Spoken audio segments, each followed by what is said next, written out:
Now we'll turn to this week. It's Forest Green away for you. In professional football, you've been a professional footballer for most of your life.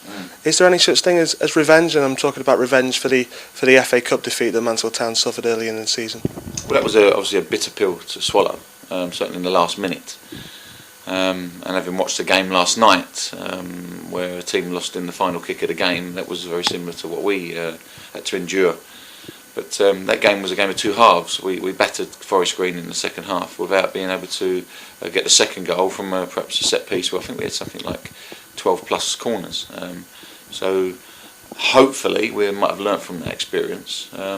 But we're not underestimating Forest Green. The manager's gone in there and doing a solid job.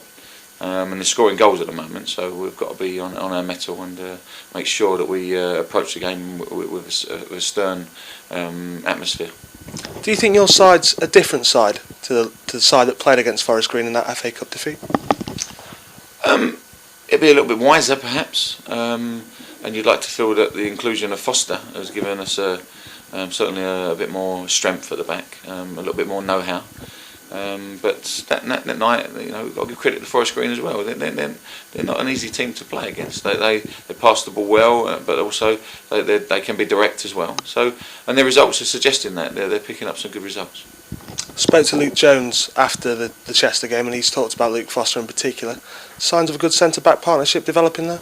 Well, that's early stages, and it's down to both gentlemen to maintain their form and maintain their ability to be rock solid as a centre half. I'm not looking for frills, although Luke Foster's came in and showed composure. I think what we brought into the side there is a little bit more experience in that department, where I feel that Luke came out of the league with Shrewsbury, and young Scott is still learning his trade. It's his first full season. I always said that he'd have a stage where he might have to come out of the side sooner or later. He's done remarkably well, the young man, and he's still, he captained England C this year. We mustn't forget these attributes that he's brought to the club, and I'm delighted with him. He will come again. But with the capture of Luke Foster, we've brought a man that's played over 100 and odd games in this league, and that showed a little bit more of his composure, and he's been in a winning side, which also helps. You've mentioned the word composure there. Is that one of the key attributes to being successful away from home? Organised, I'd say. Composure as well. Yeah, certainly in the final third, when you're getting opportunities to capitalise, perhaps on a chance or a cross. So yeah, you do need composure. Of course you do. You need the brains as well. And so when they cross the line, the boys, they're putting 100% in for this football club. That's all I can ask.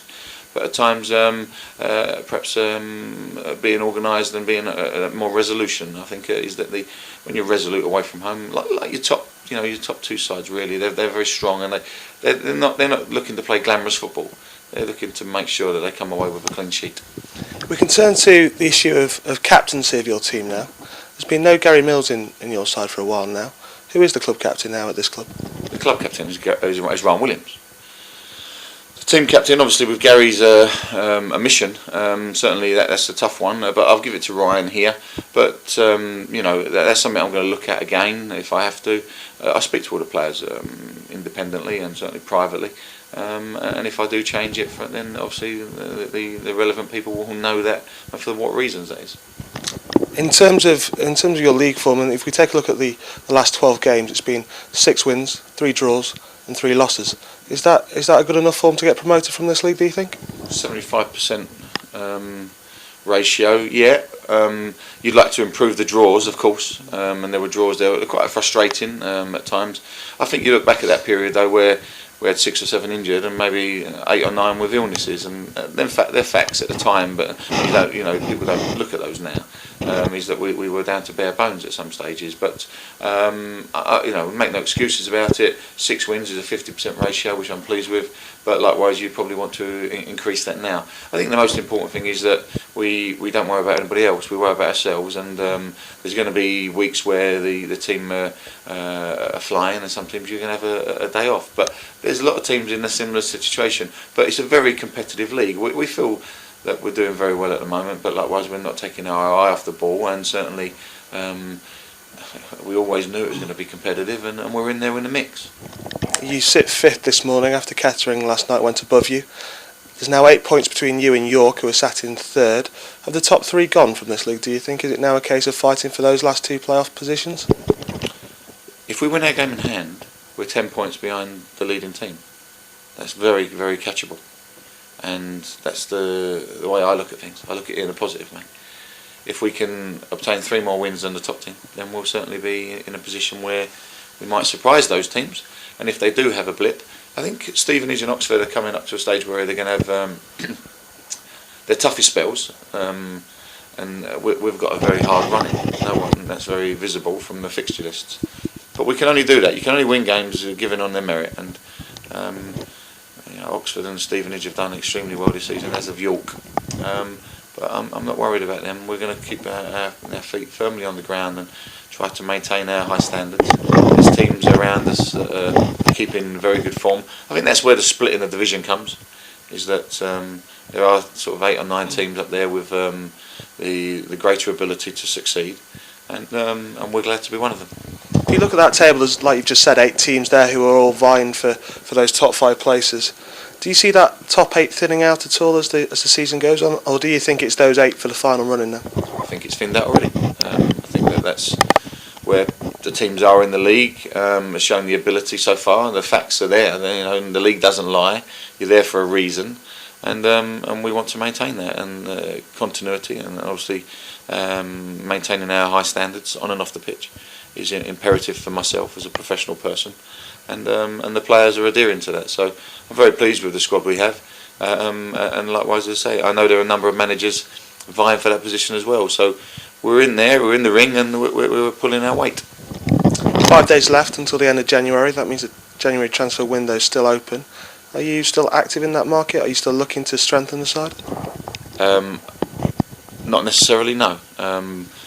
We've got a strong squad, and there's a number of players coming back from injury, and obviously when Burgess is back from his holiday, we'll be stronger for that. However, I'll never say never, because we've got players that I may allow to get out on loan if necessary, given them opportunities. But no, I mean the squad itself is strong, it's fit enough, and certainly capable enough. So we hope to maintain them standards, and if there is a surprise, then we'll see. You just referred to Andy Burgess there. Obviously, as you've described it, a month's holiday for him. How do you deal with that? How are you going to manage that period where he's unavailable for you? That's easy enough. The man's been injured anyway, so you don't want anybody injured. But if there was going to be a time, it was while he was suspended. But other than that, he's not a weight carrier. He's somebody that trains hard. He's a quiet man, Andy. He's just had the birth of his son, so he'll get certainly the amount of work that he'll put in will be administered to him, and he'll put through it. So there's no problem there with Andy. He'll come back fit. Match sharpness, we've got some games coming up, hopefully behind closed doors. So he'll keep his fitness levels certainly to the level I expect. Returning back to transfers, you talked about their players maybe going out on loan. Is Mr. Perry and yourself looking to reduce the wage bill? Will there be players leaving on a permanent basis? No, not that I know of. I had a long trip up to York with Mr. Perry last night, and we discussed certain aspects of the game, but that'll always remain private. The standards have been set, and we want to maintain them. I wouldn't imagine the club want to take that away from where we are now. So, whilst we've worked very hard, hand in hand together, over certain aspects of the monetary side of things, having been at one club a long while ago, where at Christmas they sold 2 or 3 of the best players. I don't believe Mr. Perry and certainly the board would want to do that, because we've got a desire to try to achieve a position high as possible. But likewise, if we can find ourselves in that playoff spot, then I'm looking at trying to get into the league, aren't we?